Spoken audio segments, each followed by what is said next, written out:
नमस्कार। अभी हमारे साथ पत्रकार राबी भट्ट हैं, स्वतंत्र पत्रकार के नाम से जाने जाते हैं। सुबह सुबह एक दुखद घटना मिली थी कि छपरा के रसूलपुर में एक ही परिवार के एक साथ 3 लोगों की हत्या हो गई है। आज आप वहां गए थे और कुछ लोग जो जीवित हैं, बच गए हैं घटना में, उनसे आप हॉस्पिटल में भी मिले थे। कैसे क्या हुआ है और इस घटना पे पुलिस क्या कर रही है अब तक? उनकी मां से मेरी मुलाकात हुई, सदर अस्पताल आईसीयू में वो एडमिट है। और दुर्भाग्य का बात है कि बिहार में इस तरीके की घटनाएं रोज घटित हो रही है रजनीश भाई। और सबसे बड़ा समस्या ये है कि प्रशासन का खौफ जो है किसी भी अपराधी के ऊपर नहीं है। मतलब अपराधी के अंदर खौफ नाम का चीज नहीं है। और कोई भी जो है सरफिरा आशिक हो, सनकी आशिक हो, कोई भी टुटपुंजिया अपराधी हो, वो कभी पुलिस वाले को मुंह आ दे रहा है, तो कभी जो है घर में चढ़कर 3-3 लोगों को काट दे रहा है, कभी किसी के नेता के बाप को मार दे रहा है, कभी मुखिया और जनप्रतिनिधि को मार दे रहा है। तो ये बहुत दुखद घटना है। ऐसा तो नहीं है ना कि प्रशासन हर घटना को लव एंगल दे रहा है? हर घटना को बिना जांचे सोचे समझे लव एंगल दे दो और साइड करो, फिर उस मुद्दे को खत्म करो। नहीं, इसमें प्रशासन ने लव एंगल नहीं दिया है, बल्कि उनकी माताजी जो जीवित हैं, जो इस घटना की एक लौती चश्मदीद गवाह जो जीवित हैं, उन्होंने बताया कि मेरी बेटी किसी से बात करती थी और 1 महीने से वो बात नहीं कर रही थी। और इसके बाद वो बार बार टॉर्चर करता था, फोर्स करता था कि बात करो बात करो बात करो। और बात नहीं करने पर बोलता था कि तुम्हारे माँ बाप को सबको खत्म कर देंगे। और यही कारण है कि रात के अंधेरे में 1 बजे जब 4 लोग छत पर सोए हुए थे, सुकून की नींद ले रहे थे, तब वो सरफिरा आशिक अपने साथियों के साथ अपराधी पहुंचता है और इसके बाद छत पर चढ़कर जो है सबको काटने का प्रयास करता है, जिसमें से 3 लोगों को फाड़ देता है वहीं।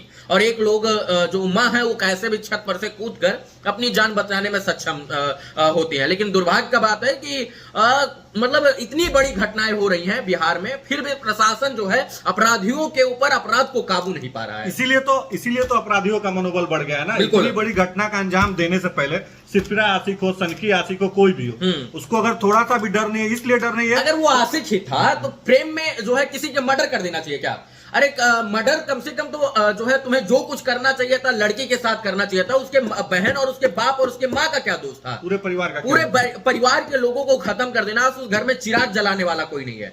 तो ये बड़ी बात है कि जो है ऐसे लोगों के अंदर पुलिस का खौफ नहीं है। और वहां तो जो थाना अध्यक्ष उनके ऊपर गंभीर आरोप लग रहा है कि वो दलाल है, चोर है, वो जो है घूस लेकर और पैसा लेकर अपने जात के लोगों को बचा रहे हैं। तो जाति पात का मतलब यहाँ अपराधियों की कोई जाति नहीं होती है। लेकिन जो अपराधी उसको कम से कम तो गिरफ्तार करना चाहिए।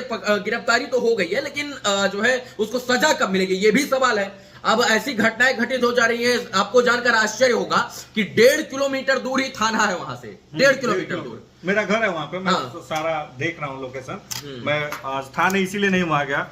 तो ऐसे अपराधियों को क्या सजा होना चाहिए कि इस प्रकार की घटना कोई भी करने से पहले 1000 बार सोचे कि अगर हम करेंगे तो मेरे साथ भी वैसा ही। देखिए, आप सबको पता है उत्तर प्रदेश में सबसे ज्यादा क्राइम होता था एक समय में, पश्चिमी उत्तर प्रदेश में। लेकिन आज वहां चूं भी कोई नहीं करता है, क्योंकि वहां पर बुलडोजर सरकार है।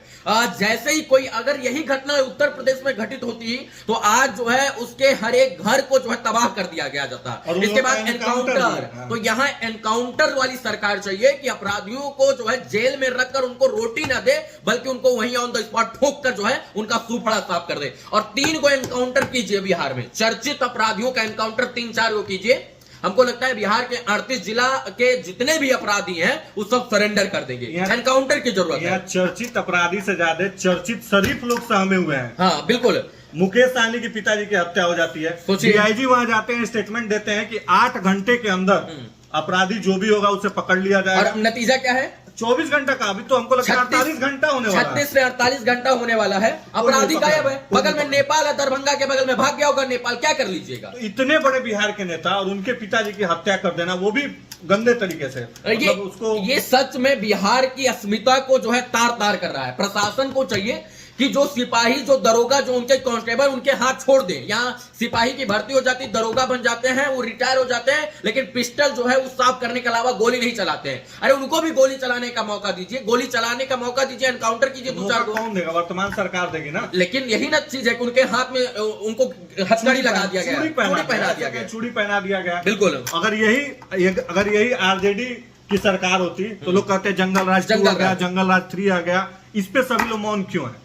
देखिए जंगल राज तो हमने नहीं देखा ना आपने देखा है, जंगल राज हमारे बाप दादाओं ने हमको बताया है, लेकिन आज जिस प्रकार से घटनाएं घटित हो रही हैं इसकी हम अपेक्षा कर सकते हैं कि जंगल राज इससे भी बदतर रहा होगा। लेकिन आज नो डाउट कि हर एक जिला में, अभी आपको पता है कि आपके ही छपरा जिला में, आपका जो आपका घर के बगल है छपरा जिला जो है, छपरा जिला में आज के 1 महीना पहले 2 वकील को गोली मार दिया गया था।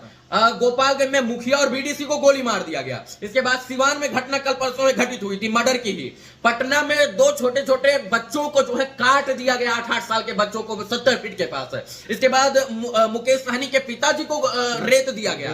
तो ये बिहार को हो क्या गया? ये सब वो घटनाएं हैं जो सामने आई, जो दब गया, जो केस नहीं हुआ, जो पुलिस ने FIR नहीं किया, बिल्कुल, जो पता नहीं चला, जिसे छुपा दिया गया, किसी का बॉडी नहीं मिला, वैसे ना जाने कितनी घटनाएं होंगी। यहाँ बिहार की लड़ाई लोग लड़ने का काम करते हैं, लेकिन बिहार को अपराध से कम निजात दिलाएंगे।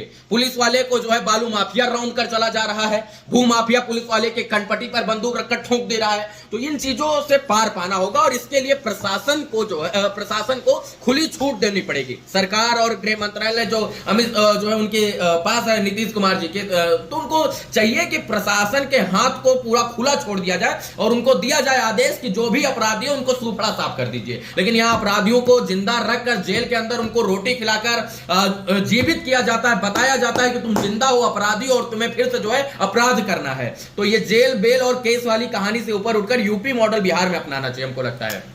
मतलब पत्रकार रवि जी का कहना है कि यूपी मॉडल बिहार में अपनाना चाहिए और अपराधी जो भी उनके घर पे बुलडोजर चले, उनका एनकाउंटर हो और अपराधी को ऐसी सजा दी जाए ना कि आसपास के जो अपराधी हो या जो भी देखे ना उनके अंदर खौफ पैदा हो जाए। आज की घटना दिल दहला देने वाली। सोचिए कि 3 लोगों का मर्डर और उस अपराधी को आप पकड़कर जो है कह रहे हैं कि हम इसको सजा दिलाएंगे। अरे सजा ऑन स्पॉट होनी चाहिए। जब वो 3 लोगों को सजा दे सकता है अपने प्यार के चक्कर में, तो 3 लोगों को मारने वाले को सजा कब होगी? ये सवाल है और ये सवाल सब कोई बिहार का लोग इसका उत्तर ढूंढना चाहता है। सभी को ढूंढना चाहिए क्योंकि आज उनके साथ हुआ है, कल किसी के भी साथ हो सकता है। तो ऐसी घटनाओं पे कड़ी कार्रवाई होनी चाहिए और वर्तमान सरकार सही में प्रशासन को छूट दे और ऐसे अधिकारी जिन्हें पता चलता है कि वो मिले हुए हैं, कोई जातीयता कर रहा है, कोई किसी अपराधी से मिला हुआ है, उनके साथ काम कर रहा है, तो इस पे सरकार सख्त एक्शन ले और ऐसे अपराधियों को सस्पेंड करे, जरूरत पड़े तो निलंबित कर दे और अधिकारियों के हाथ खुले छोड़े और उन्हें पूरी कार्रवाई करने की आदेश दें। मिलते हैं फिर से एक नए वीडियो में, तब तक के लिए जय हिंद।